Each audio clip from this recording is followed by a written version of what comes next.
Esta gran y antigua ciudad de Jerusalén siempre ha sido una inspiración para mí, puesto que lleva impreso el sello del Hijo de Dios. Hace 2000 años, el Salvador de la humanidad nació en Belén, situada un tanto al sur de aquí. Le trajeron a esta ciudad, al templo, siendo bebé. Aquí María y José oyeron las maravillosas profecías que pronunciaron Simeón y Ana acerca del niño que estaba destinado a ser el Salvador del mundo. Pasó su niñez en Nazaret de Galilea, que está hacia el norte. A los 12 años de edad, le trajeron de nuevo aquí, a Jerusalén, donde le halló su madre conversando con los doctores de la ley en el templo, los que estaban oyéndole y preguntándole. Y cerca de aquí, contemplando esta ciudad, él dijo con pesar: Jerusalén, Jerusalén, que matas a los profetas y apedreas a los que te son enviados. ¿Cuántas veces quise juntar a tus hijos y no quisiste? Jerusalén fue el escenario de los últimos días de la vida terrenal del Hijo de Dios. Aquí padeció la agonía del Getsemaní, su arresto, los juicios, su condena, el dolor indescriptible de su muerte en la cruz, su entierro en la tumba de José y su resurrección triunfante. Nadie puede comprender cabalmente el esplendor de su vida, ni la majestad de su muerte, ni la universalidad de su dádiva a la humanidad. Proclamamos junto con el centurión que a su muerte dijo: verdaderamente, este era Hijo de Dios. 2000 años han pasado ya desde que nació en Belén. De cierto, este es un tiempo de rememorar y de rededicar. En nuestra época, el Señor ha llamado a 15 testigos especiales a testificar de la divinidad de Él ante todo el mundo. El llamamiento de ellos es exclusivo. Son apóstoles del Señor Jesucristo, escogidos y comisionados por Él. Se les ha mandado dar testimonio de que Él en realidad vive, y a hacerlo por el poder y la autoridad del santo apostolado que poseen. Les invito a escuchar el testimonio de esos testigos especiales. Nos hablarán desde diversos sitios del mundo, testificando del ministerio preterrenal, terrenal y postterrenal del Señor. Gracias sean dadas a Dios por la dádiva de su Hijo, el Redentor del mundo, el Salvador de la humanidad, el Príncipe de la vida y de paz, el Santo.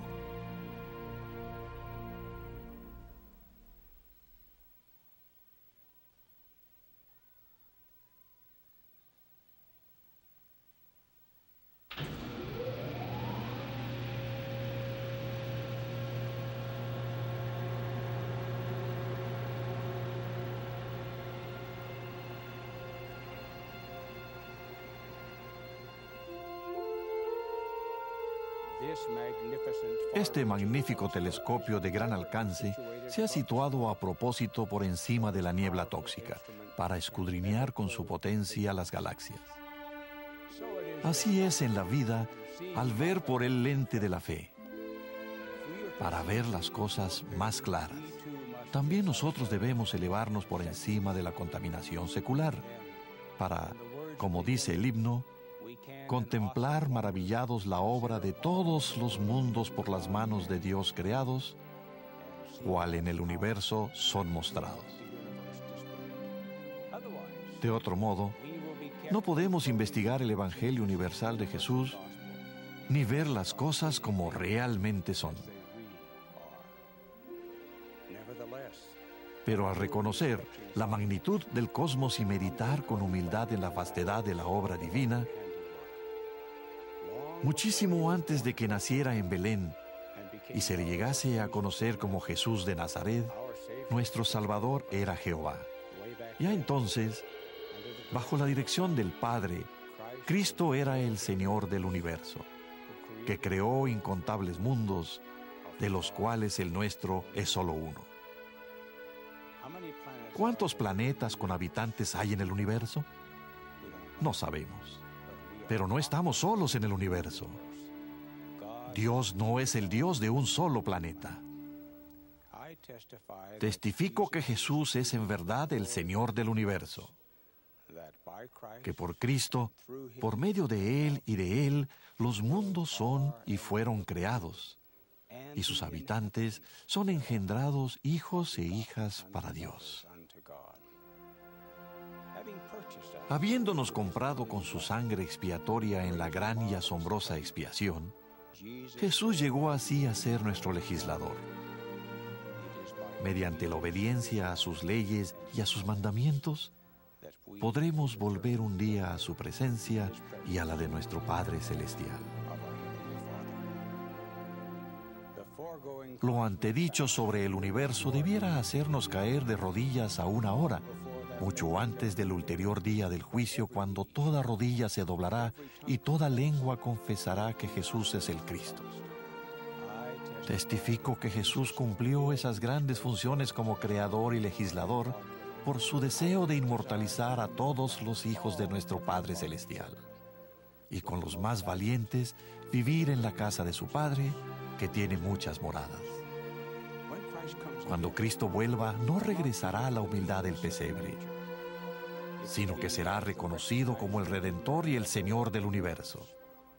Entonces, en una gran manifestación del cielo, las estrellas caerán de sus lugares como testimonio de ello, de forma mucho más espectacular que a su nacimiento, cuando los astros brillando le prestaban su luz. No obstante, en la inmensidad de sus creaciones, el Señor del universo, que ve hasta cuando un pajarillo cae en tierra, es nuestro Salvador personal, de lo cual doy testimonio apostólico en el santo nombre de Jesucristo. Amén.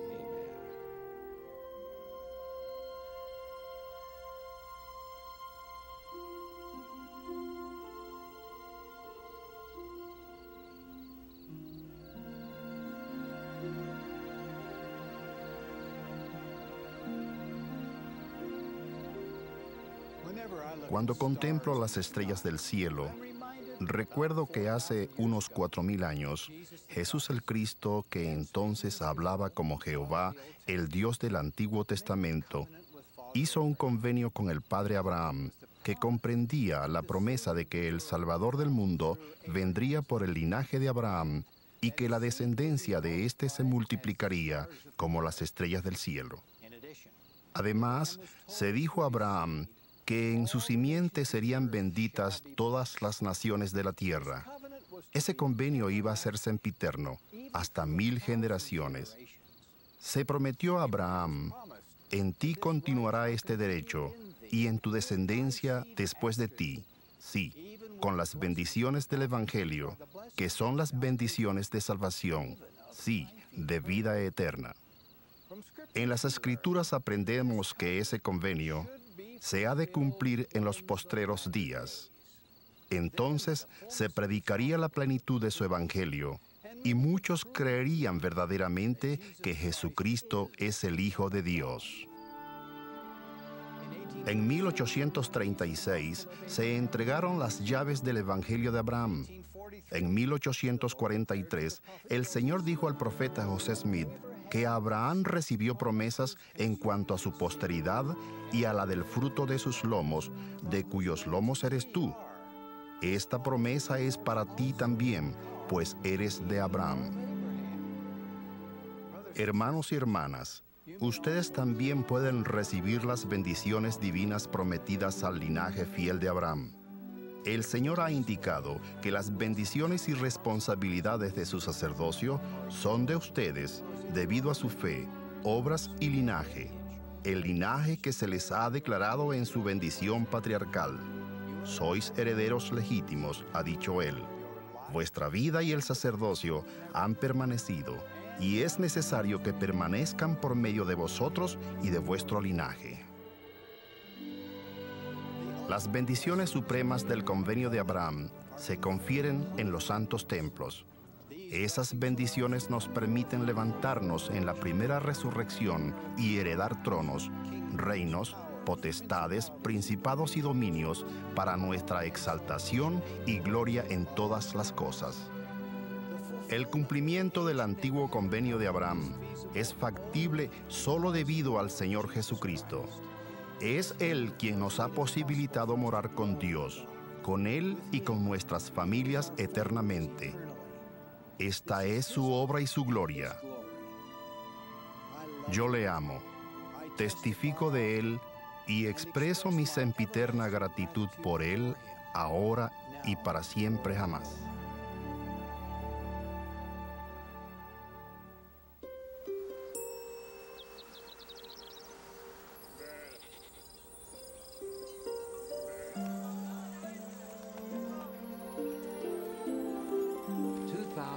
Hace 2000 años, dos viajeros, un hombre y una mujer, avistaron el pequeño pueblo de Belén. Ella, estando encinta, había viajado desde Nazaret, un largo viaje que le había resultado muy difícil e incómodo. Debido a la repentina afluencia de visitantes, todos los cuartos y las posadas del pueblo estaban ocupados. El único amparo que hallaron José y María fue un lugar destinado para los animales.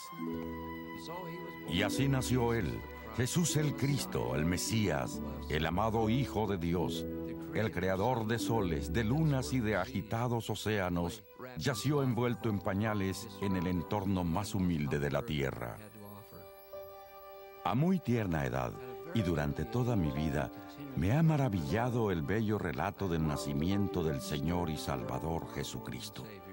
Lo más conmovedor de todo ello fue que lo anunciaron los profetas del Antiguo Testamento y del Libro de Mormón. Ellos conocían el plan de salvación y la parte fundamental que Él tendría en la salvación de la humanidad. El canto de los ángeles que anunciaron a los pastores el mayor acontecimiento de la historia y los magos del oriente que siguieron la estrella de Belén, esos hechos asombrosos hicieron que amara y entendiera a nuestro Salvador. Como su nacimiento, así fue su vida, despreciado y desechado, varón de dolores, experimentado en quebranto, no tuvo dónde recostar su cabeza. Hoy día, cuando la gloria y la fama se traducen en recibir honores y riquezas mundanas, nos parece inconcebible que un hombre solitario, sin hogar, sin influencia política, hubiese cambiado el curso de la historia y de la eternidad. Pero yo les testifico que Él lo hizo. Jesús el Cristo enseñó las palabras de vida, mostró el camino de la verdad, de la paz y de la felicidad. Testifico que cuando Él anduvo en la tierra, miles le miraron a los ojos, anhelando una respuesta, buscando alivio al sufrimiento y al pesar, deseosos de que sus cargas se hiciesen más livianas. Todos los que le miraron a los ojos con fe hallaron curación, paz y felicidad. Como apóstol del Señor Jesucristo, les testifico hoy que llegará la hora en que cada uno de nosotros mirará a los amorosos ojos del Salvador. Y sabremos entonces con certeza que el niño que nació de María fue en verdad el Hijo de Dios, el Salvador del mundo. Sabremos que ningún pesar es tan grande, ningún dolor tan profundo, ninguna carga tan insoportable que Él no pueda aliviar.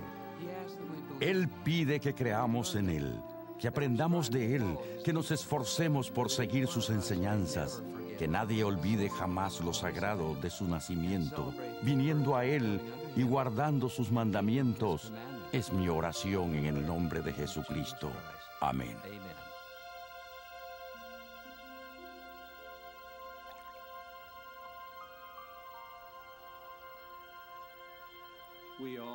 Todos tenemos un vívido recuerdo de nuestro bautismo y de la recepción del Espíritu Santo. Al aumentar nuestro entendimiento del significado cabal de la vida de Jesucristo, de lo que Él ha hecho por bendecir a toda alma, esa ordenanza adquiere mayor importancia. Sí, vivimos en la presencia de nuestro Padre eterno y de su Hijo amado, nuestro Salvador. Todos los mortales que han venido y vendrán a la tierra escogieron ese privilegio tras comprender plenamente el plan de felicidad que guiaría nuestra vida aquí. solo los que hacen y guardan el convenio del bautismo, que obedecen con diligencia sus mandamientos y reciben todas las otras ordenanzas necesarias, tendrán una plenitud de gozo en la tierra y vivirán eternamente en el reino celestial. A los que de veras se arrepienten, el bautismo les brinda la remisión de pecados gracias a la expiación de Jesucristo.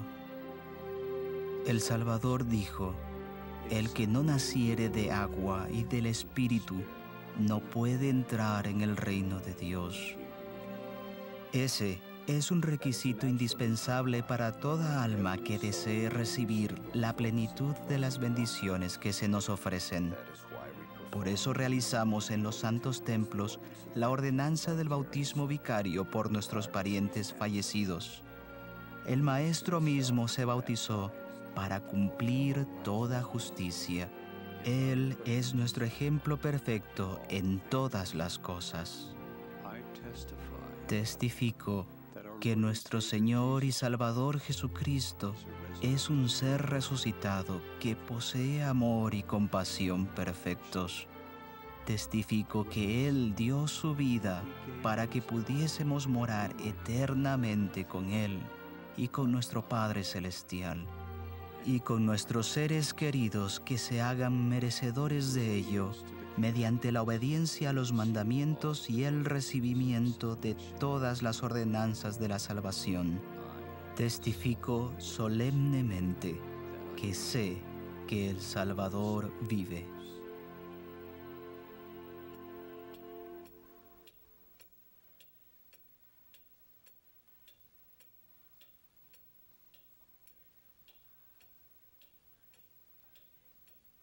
Hubo un suceso en mi vida que a menudo me ha recordado el regocijo que se desprende del preguntarse, ¿qué haría el Salvador en esta situación?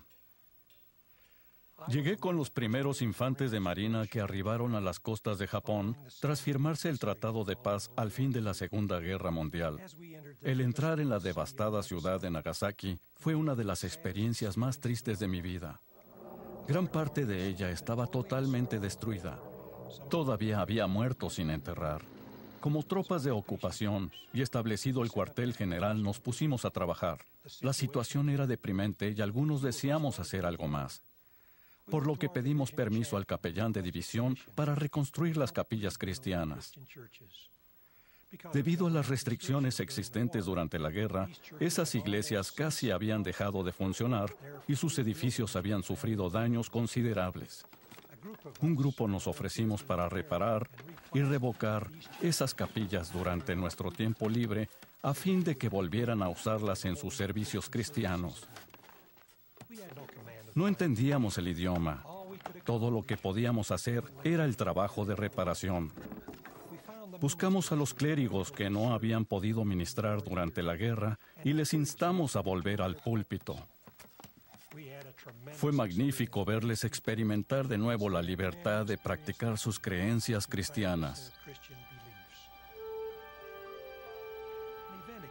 Lo que ocurrió cuando nos íbamos de Nagasaki para volver a casa, no lo olvidaré jamás.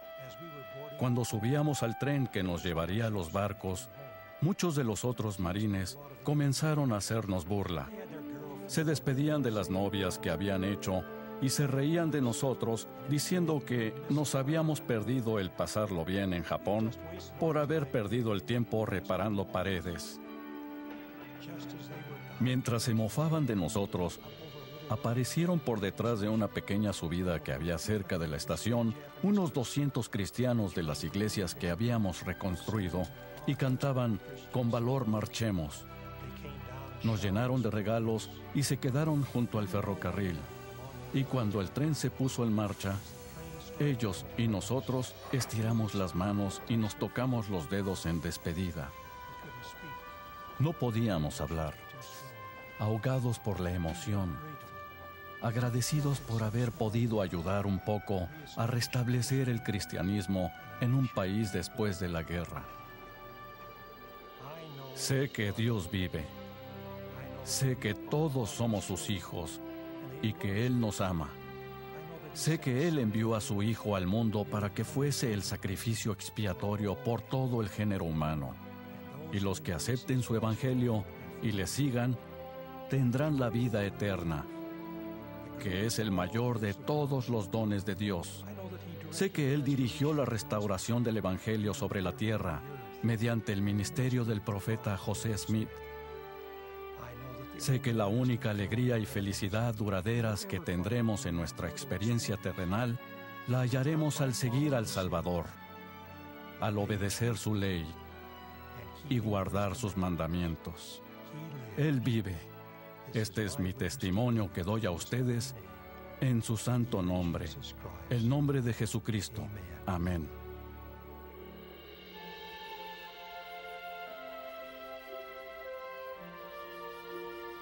En la fachada oriental de este edificio están las palabras «La Casa del Señor».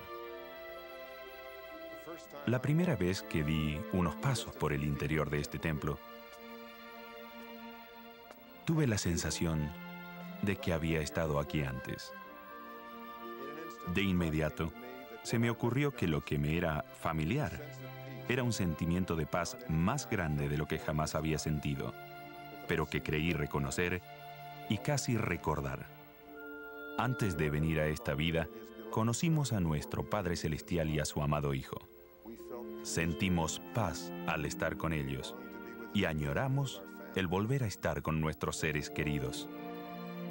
Los templos que han sido dedicados son lugares sagrados a donde puede venir el Salvador resucitado. En ellos sentimos la paz de la relación que tuvimos con Él en la vida anterior. Allí hacemos los convenios que nos ayudan a venir a Él en esta vida y los cuales le permitirán, si guardamos las promesas que le hicimos, llevarnos de nuevo al Padre con nuestra familia. Cada parte de estos edificios y todo lo que en ellos se lleva a cabo reflejan el amor del Salvador por nosotros y nuestro amor hacia Él. Eso lo sentí un día cuando me encontraba en una de las torres de este templo. En un pequeño cuarto que casi nunca se ha usado, vi exquisita carpintería de la era pionera. Recuerdo el asombro que me invadió al imaginarme a los obreros que con tanto cuidado habían tallado y acabado las molduras. Trabajaron con gran esfuerzo, sin herramientas eléctricas, en un lugar al que solo mirarían el Señor y seres celestiales. No lo hicieron para el hombre ni por elogios, sino para el Señor y su casa. Sabían, tal como yo, que Él vive y que había pedido a su pueblo que se congregara y fuese digno de edificarle un templo para que Él los dirigiese y bendijese. Sé que Él vive. Sé que José Smith fue su profeta y que vio en visión no solo la forma de las ventanas de uno de los primeros templos, sino templos por toda la tierra. En su bondad, el Señor ha confiado a sus siervos las llaves del sacerdocio que se ejercen en estos templos, por nosotros y nuestros parientes muertos, y para llevar a cabo la obra para el glorioso regreso de Él. Esto es cierto y brinda paz a mi corazón. En el nombre de Jesucristo. Amén.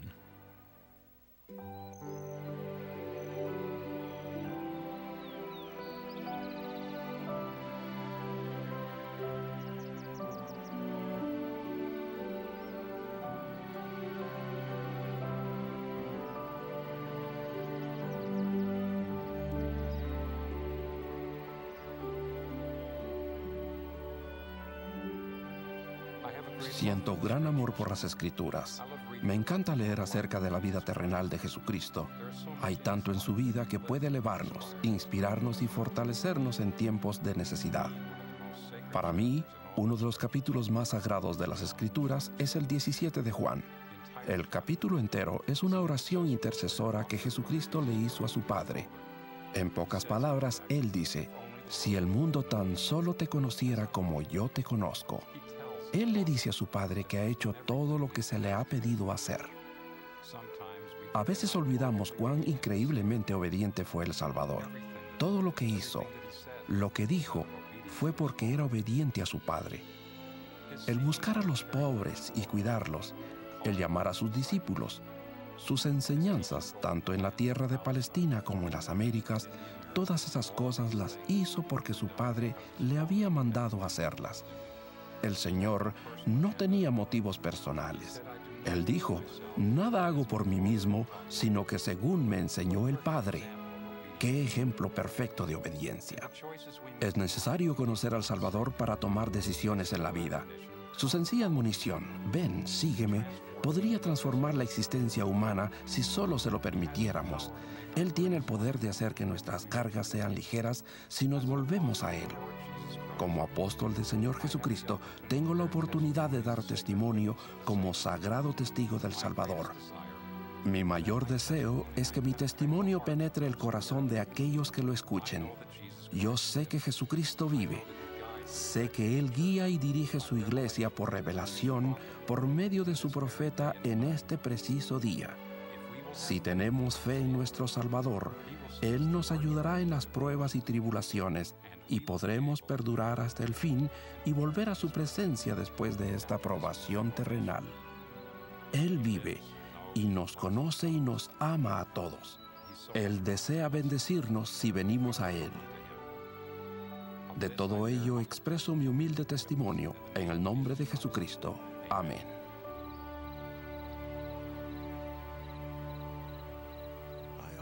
A menudo pienso en el momento en que hace algunos años el presidente Kimball me llamó para que fuera al templo.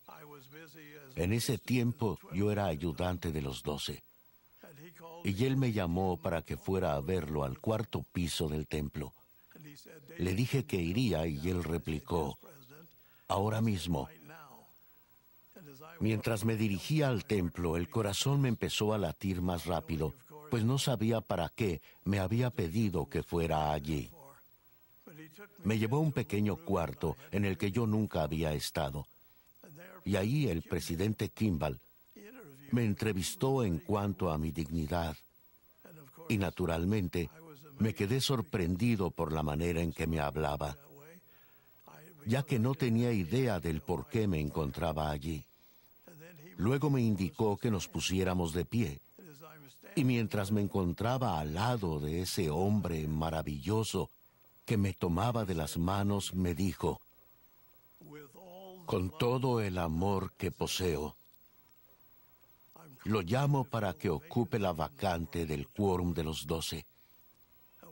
Cuando dijo eso, pensé que me iba a desmayar del susto. Me quedé perplejo. Después de ese llamamiento, pasé noches en vela, meditaba en lo ocurrido y le daba vueltas al asunto en mi mente. Él no dijo, como presidente de la iglesia, sino que dijo, al modo tan humilde de él, con todo el amor que poseo. Y me di cuenta de que lo que me estaba enseñando era en cuanto al amor, el amor que el Salvador espera que obtengamos, que demostremos y pongamos de manifiesto, que sintamos en nuestros corazones y nuestras almas a fin de enseñar el Evangelio debidamente. Al visitar a la gente de otras partes del mundo y dar testimonio del Dios viviente, viene a mi corazón el cálido y reconfortante sentimiento de que Él es real, de que Dios vive, de que Él es nuestro Padre Celestial y de que Jesús es el Cristo, el Hijo unigénito en la carne. Sé que eso es verdadero. De esas cosas doy mi afirmación, mi testimonio, mi conocimiento y el fervor que llevo en mi corazón de que esto es verdadero, en el nombre de Jesucristo nuestro Salvador. Amén.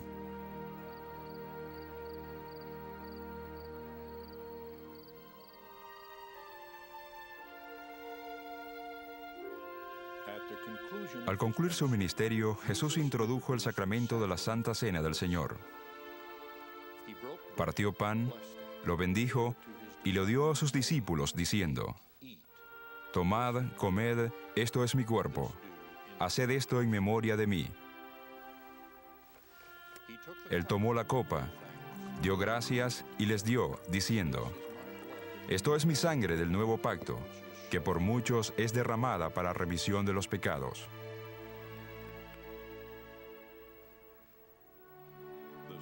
El sacramento de la Cena del Señor es una renovación de los convenios y de las bendiciones del bautismo. Se nos manda arrepentirnos de nuestros pecados y venir al Señor con un corazón quebrantado y un espíritu contrito y participar de la Santa Cena. Al tomar de este pan, testificamos que estamos dispuestos a tomar sobre nosotros el nombre de Jesucristo y a recordarle siempre y a guardar sus mandamientos.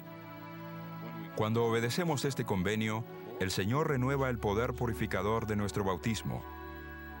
Nos hallamos limpios y siempre podemos tener su Espíritu con nosotros.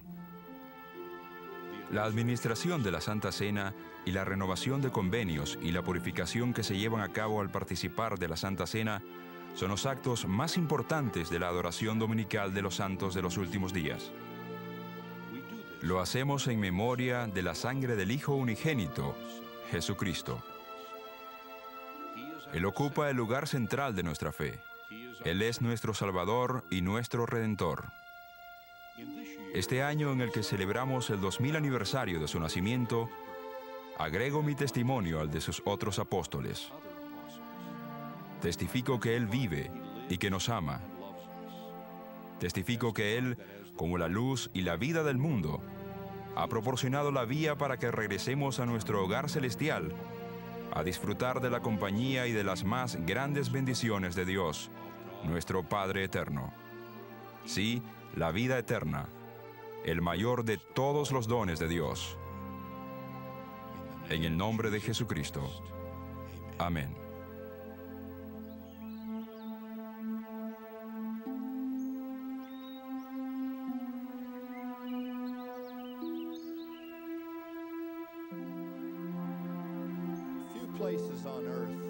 Pocos lugares de la tierra son tan sagrados e importantes como este pequeño olivar aquí en el Monte de los Olivos, en Jerusalén.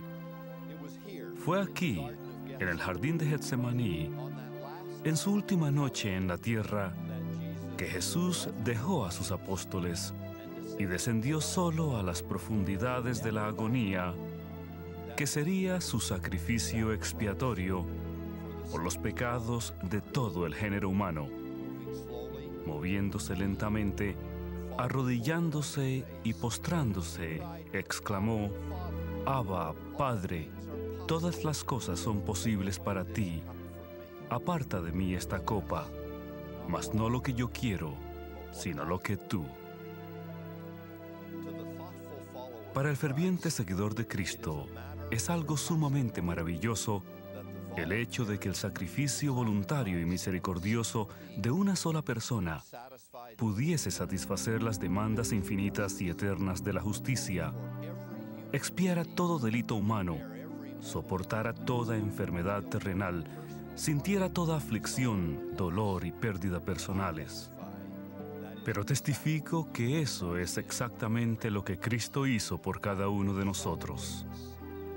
Doy solemne testimonio de que la expiación de Jesucristo es el cimiento caritativo y el acto central del plan eterno de Dios para nuestra salvación y felicidad. ¿Debería extrañarnos que en este lugar caminemos en silencio y con reverencia? ¿Debería extrañarnos que hagamos convenios sagrados debido al amor que aquí se manifestó? ¿Debería extrañarnos que Cristo, el mayor de todos, bebiera aquí la amarga copa y no desmayara, para que no sufriéramos si nos arrepentimos y venimos a Él? Declaro mi asombro y maravilla, mi adoración y testimonio apostólico de Él. En su nombre redentor, el Señor Jesucristo. Amén.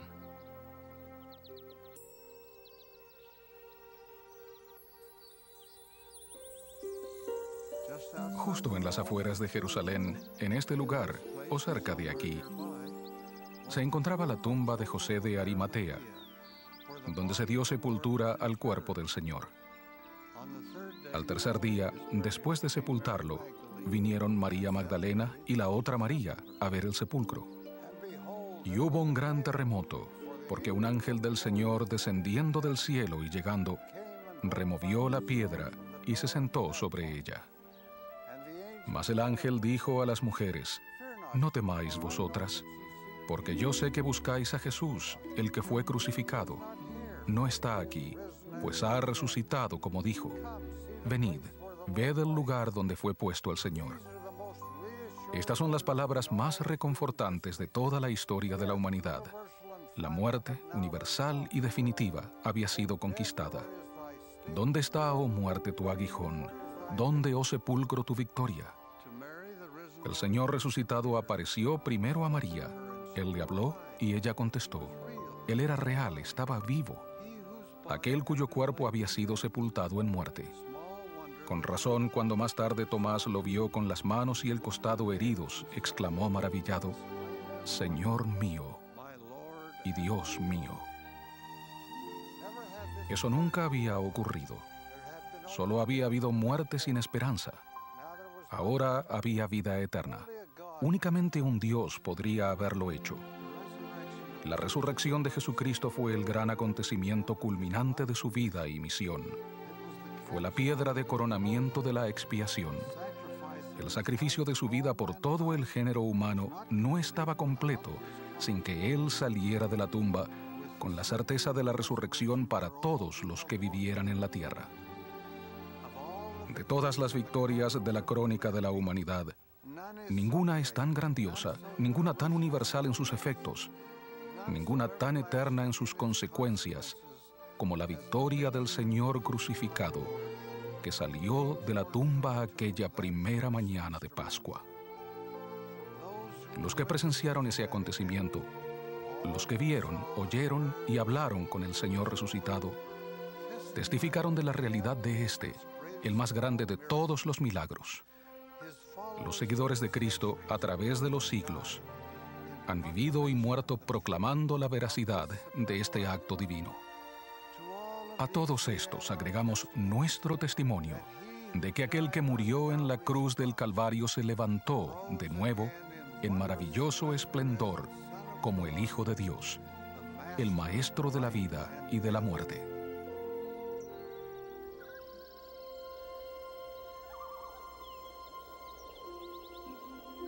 Cuando al principio el Salvador mandó a sus apóstoles: id por todo el mundo, su iglesia era muy pequeña, con miembros esparcidos en la región geográfica que hoy se conoce como el Medio Oriente. Sus dinámicos apóstoles, como Pedro, Santiago, Juan y Pablo, que viajaban mayormente a pie o en barco, hicieron todo lo posible para mantener unido al pequeño rebaño. Pero las distancias y la falta de comunicación hicieron la obra muy difícil. Ellos mismos sabían que el futuro traería una apostasía de las enseñanzas del Evangelio. Sabían también que un día vendría al mundo una restauración de la plenitud del Evangelio de Jesucristo. Testifico que la restauración del Evangelio se llevó a cabo, empezando con la aparición de nuestro Padre Celestial y del Señor Jesucristo al profeta José Smith en la primavera de 1820. Desde aquel día glorioso, más de 90 hombres han sido llamados a servir como apóstoles con la misma responsabilidad que tenían los de antaño, de enseñar a todas las naciones que Jesús es el Cristo, el Hijo de Dios, nuestro Padre eterno. Hoy, gracias a los aviones de retropropulsión y a la extraordinaria tecnología, nuestro ministerio se extiende hasta las partes más remotas del mundo. Desde 1820, más de 750,000 misioneros regulares han prestado servicio en el mundo, enseñando y testificando acerca de Cristo en más de 100 idiomas y en 137 naciones y territorios. Les testifico que la voluntad de nuestro Padre Celestial, a través de su amado Hijo, el Señor Jesucristo, es que esta obra siga adelante. Es por Él y por medio de Él que nuestros misioneros expresan su humilde y sincero testimonio. Soy testigo de ello. Llegué a saber por mí mismo acerca de la veracidad de esta obra y de la divinidad del Salvador mientras servía como misionero en Inglaterra hace 50 años. Lo sé con más certeza hoy día, mediante experiencias demasiado numerosas y sagradas para mencionarlas. Este es su evangelio. Él está a la cabeza, santo, divino, supremo, lleno de poder, majestad, gracia y verdad. Él vivió por nosotros y murió por nosotros porque nos ama. Le amo más profunda y poderosamente que lo que pueda expresar.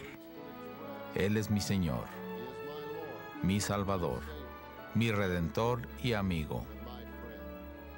Sé que Jesucristo es el Hijo de Dios, nuestro Padre eterno. Él vive y dirige su iglesia hoy día mediante su profeta y sus apóstoles. Su gran obra continuará rodando hasta que llene toda la tierra. Este es mi testimonio, en el nombre del Señor Jesucristo. Amén.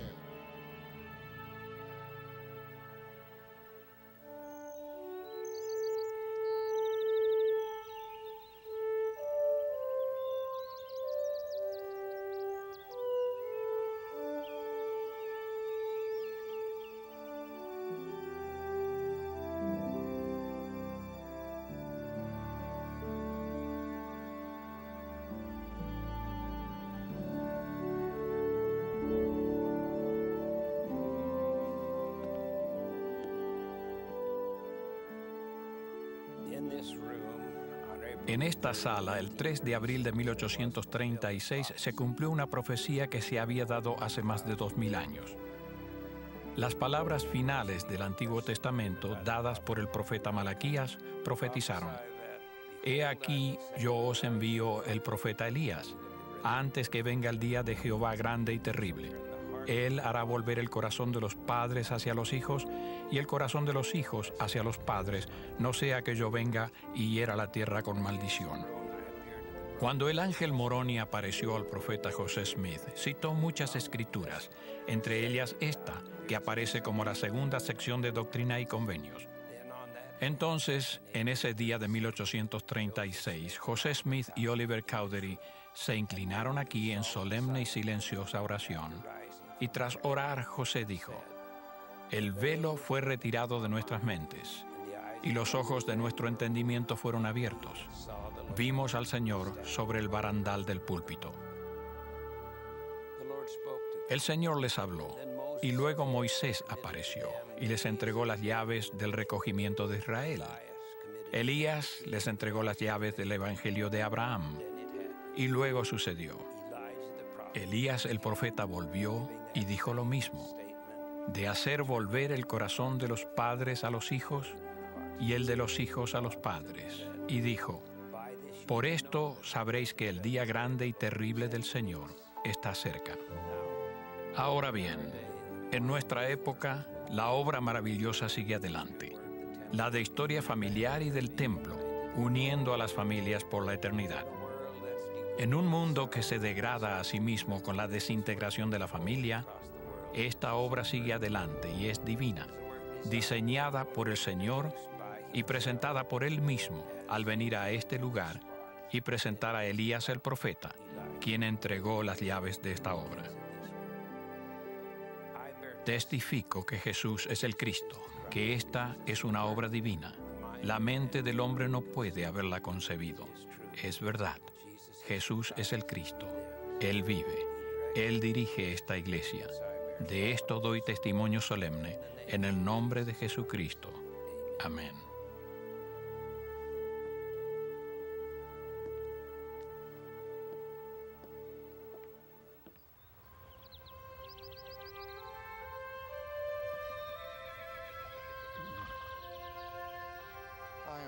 Me siento humilde al estar en este terreno sagrado de la histórica Nabú. Esta ciudad también se conocía como la ciudad de José, Así se le llamaba en honor a José Smith, su fundador. Él fue el que vio en visión a Dios, el Padre, y a su Hijo Jesucristo en la arboleda sagrada en Palmyra, Nueva York. Su vida es un testamento de que Él se comunicó con el Cristo para traer a la tierra más verdad espiritual, llaves y autoridad que cualquier otro profeta. Aquí ocurrió mucho de la importante historia de los primeros días de nuestra iglesia. Aquí se erigió un templo magnífico. Fue el segundo edificado en esta dispensación. El templo de Nabú se construyó para que los miembros de la iglesia recibieran las bendiciones más elevadas que Dios tiene para su pueblo. Al caminar por estas piedras de los cimientos sagrados del templo de Nabú, mi alma se siente sobrecogida. El último día, antes de que se cerrara el templo y los santos se marcharan, muchos de ellos prácticamente vivieron en el templo. Mis bisabuelos John y Jane Akerly se hallaban entre los últimos que recibieron las bendiciones del templo en este magnífico edificio el 3 de febrero de 1846. Eso fue providencial porque John Akerly falleció en Winter Quarters. Con el tiempo, este magnífico templo se edificará otra vez para la gloria del Señor. Aquí es donde la pila bautismal del templo se hallaba ubicada. El Salvador dijo a Nicodemo: el que no naciere de agua y del Espíritu no puede entrar en el reino de Dios. La salvación, tanto para los vivos como para los muertos, depende de esta y de otras ordenanzas, todo lo cual es una confirmación poderosa de mi creencia de que Jesús es el Cristo. En los Getsemanís de la vida que todos tenemos, y con frecuencia en mi llamamiento actual, me he arrodillado para acudir en busca de ayuda con un espíritu humilde al único lugar que podía hacerlo. A menudo agonizaba en el espíritu, suplicando a Dios de todo corazón que me sostuviera en la obra que he llegado a apreciar más que la vida misma. En ocasiones he sentido la terrible soledad de las heridas del corazón, de la intensa agonía, los bofetones de Satanás y el consuelo cálido y protector del Espíritu del Maestro. También he sentido la abrumadora carga de las dudas personales por considerarme incapaz e indigno, el momentáneo sentimiento de estar desamparado para ser luego fortalecido más de lo que esperaba. He ascendido a un monte Sinaí espiritual docenas de veces en busca de comunicación y de instrucciones. Ha sido como si ascendiera penosamente un casi verdadero monte de la transfiguración, y en ocasiones he sentido gran fortaleza y poder en la presencia del Divino. Este sentimiento sagrado y especial ha sido una sustentadora influencia y a menudo un compañero íntimo. Al servir en el llamamiento del Santo Apostolado, considero que soy un hombre muy común. Aún así, reconozco con agradecimiento un don especial. Tengo el conocimiento certero de que Jesús de Nazaret es nuestro Salvador divino. Yo sé que Él vive. Sé que mediante la agonía inexpresable de la expiación, los hombres y las mujeres, si se arrepienten, pueden ser perdonados de sus pecados. Debido al milagro de la resurrección, todos resucitarán. Siento su amor y me asombra el precio que Él pagó por cada uno de nosotros. Me pregunto cuántas gotas de sangre se derramaron por mí. Este es el testimonio que doy de Él. Sí, en el nombre de Jesucristo. Amén.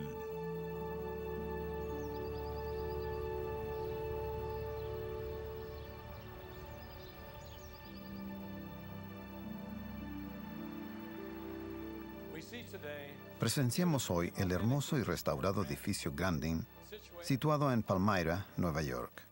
La restauración del edificio Grandin ha cumplido su objetivo: mantener la integridad histórica del edificio y permitir que el visitante se vea envuelto en la historia de la época. Aquí es donde se publicó la primera edición del Libro de Mormón, con un total de 5,000 ejemplares, un número inusualmente elevado para los negocios de imprenta rurales. El señor Grandin había adquirido una imprenta en Nueva York. La imprenta presentaba una nueva tecnología, mejor que las otras de la época, y ofrecía al profeta José Smith la posibilidad de imprimir el Libro de Mormón en un sitio cercano a su hogar. Demos vuelta a las páginas de la historia para apreciar más plenamente una de las más grandes maravillas de la civilización, a saber, el advenimiento de los caracteres de imprenta móviles. Antes de que Gutenberg descubriera las posibilidades de los caracteres móviles, todo se imprimía con una pluma, letra por letra, línea por línea, página por página. El señor Grandin publicó el Libro de Mormón con caracteres de imprenta móviles. Fue arreglado laboriosamente por las manos del talentoso tipógrafo que aprendió de memoria y por experiencia cada tipo de carácter, estilo y tamaño disponible. Luego que se formaba la página, se colocaba la tinta y se imprimía, y así quedaba lista para la encuadernación. El Señor sacó a luz el Libro de Mormón en un periodo en que los métodos de impresión realzarían su distribución en todo lugar. Hoy las imprentas modernas permiten a la Iglesia publicar y distribuir muchos millones de ejemplares del Libro de Mormón al año. Permítanme compartir con ustedes una experiencia que tuve hace muchos años en el sur de los Estados Unidos, cuando después de una conferencia de estaca, una mujer se me acercó y me preguntó, ¿conoce al elder Delbert Stapley? Le respondí que éramos apóstoles del Señor y que servíamos juntos en la obra del Maestro. Entonces ella me dio un ejemplar del Libro de Mormón que contenía una inscripción y la firma de Delbert Stapley. Señaló que el libro había sido dado a su abuela cuando el elder Stapley era un joven misionero y agregó, ¿puede darle este libro al elder Stapley y decirle que cientos de descendientes de mi abuela se han convertido por este ejemplar? Y ellos, a su vez, han transmitido el mensaje del Libro de Mormón a otras personas. Le di ese ejemplar firmado del Libro de Mormón al elder Stapley. Él escuchó atentamente cuando le explicaba dónde y cómo se me había dado. Examinó su firma en silencio y dijo, este es uno de los días más felices de mi vida. Mi testimonio personal es que el Libro de Mormón cambia la vida humana. Es, por cierto, otro testamento de Jesucristo.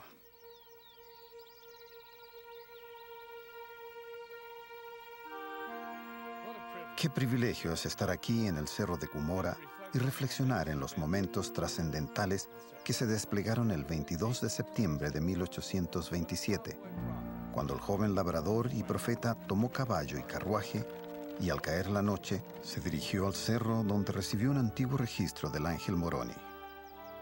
En un tiempo sorprendentemente breve, este joven sin instrucción tradujo un registro detallando 1000 años de historia y luego preparó el Libro de Mormón para la distribución pública.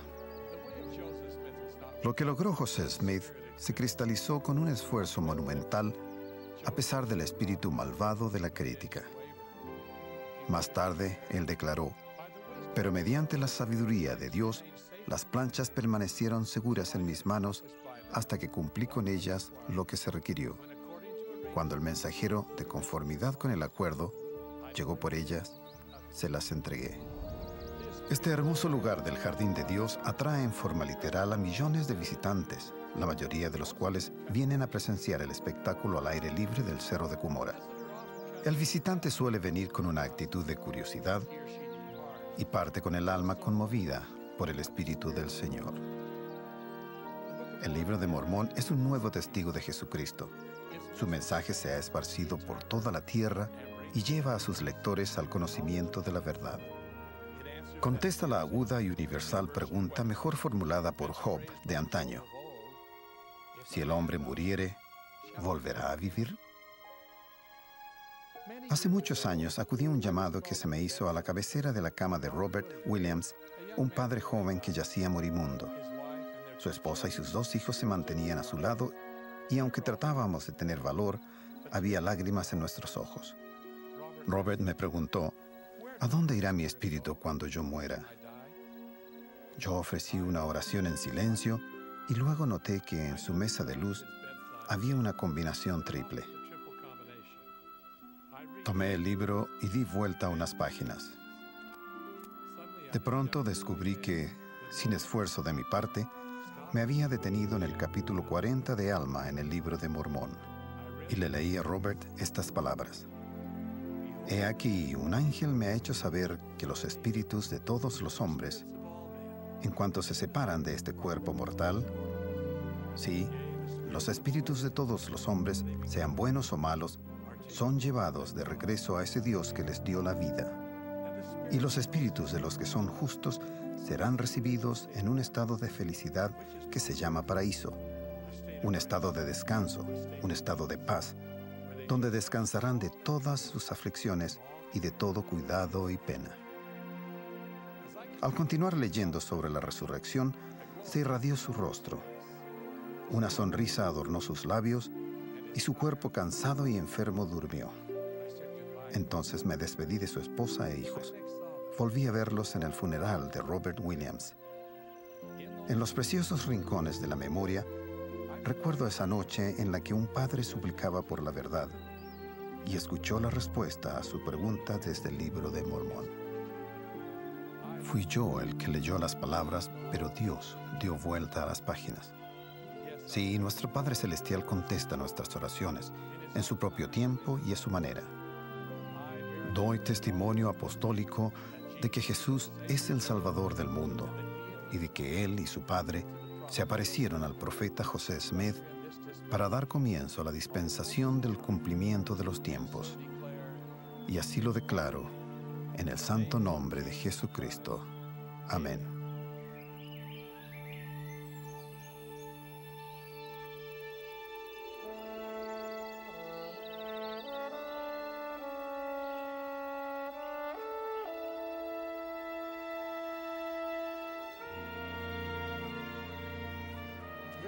Esta es la arboleda sagrada.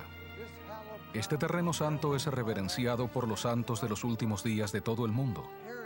Aquí es donde comenzó todo, el milagro de esta gran obra que se ha extendido por toda la tierra. Este es el escenario de la primera visión. Fue aquí donde Dios, el Eterno Padre, apareció junto con su amado Hijo Jesucristo, el Señor resucitado.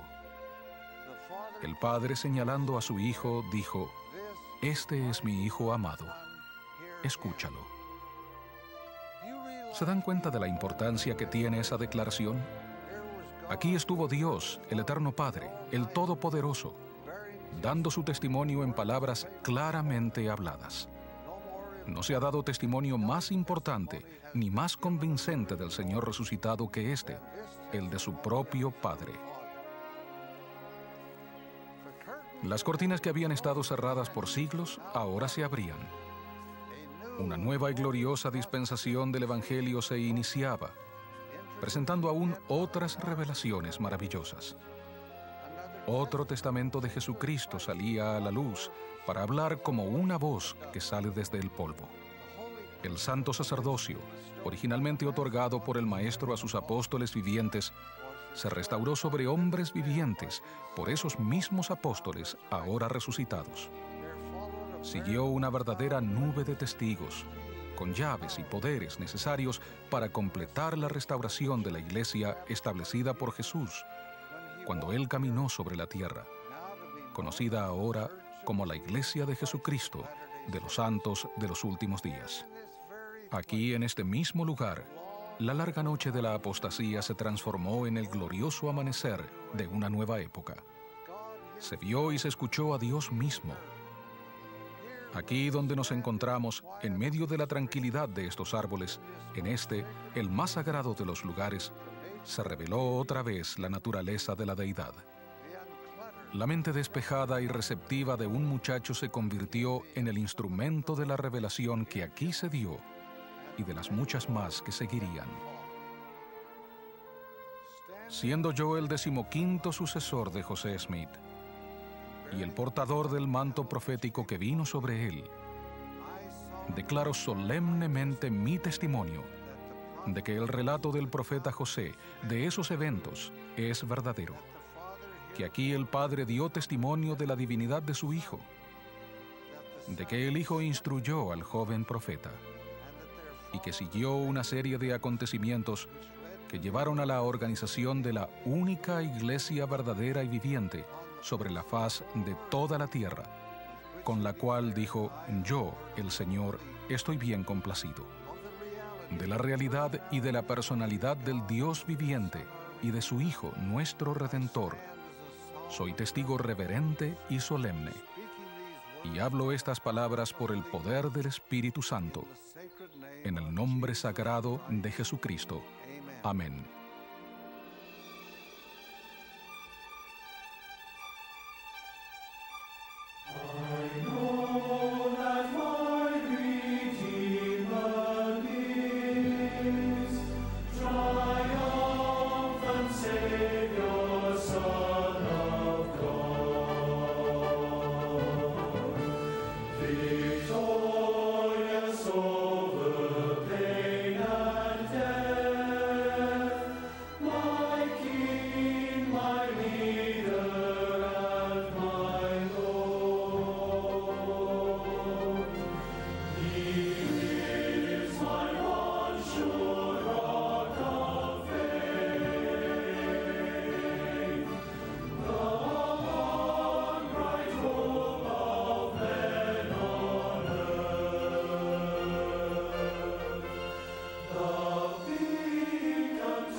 Cuánto amo a mi Señor y Salvador Jesucristo. Su comisión divina y su divino amor nos motivan a todos en esta obra. Amo a mis hermanos, todos son leales. Ellos responden sin vacilar a todo llamamiento. Son verdaderos discípulos del Señor Jesucristo. Es Él, Jesucristo, quien está a la cabeza de esta iglesia que lleva su nombre sagrado. Él vela por ella, Él la guía. Estando a la diestra de su Padre, Él dirige esta obra.